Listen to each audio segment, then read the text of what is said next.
હું તમે ક્યારેય સુગંધ લઈને ફૂલનો આભાર માન્યો છે? એની સુગંધ આપણા દિલને સ્પર્શી જાય છે. એનો રળિયામણો બગીચો, ફૂલની વેલ જ્યાં દેખાય ને આપણી એકવાર નજર અટકી જાય છે. અને હકીકત એના જેવો નજારો આપણને બીજે જોવા નથી મળતો.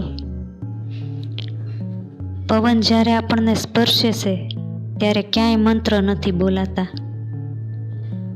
ક્યાંય સંગીત નથી વાગતા, છતાંય આપણી અંદર આરપાર ઉતરી જાય છે. જ્યારે ભીડમાંથી થોડાક દૂર હોવ ને ત્યારે આપણું મન સંપૂર્ણપણે શાંત હોય. ત્યારે 1 મિનિટ માટે આકાશ નીચે બેહી ને આ પવન, આ આકાશ ને આ કુદરતનો અનુભવ કરશો ત્યારે તમને સમજાઈ જાહે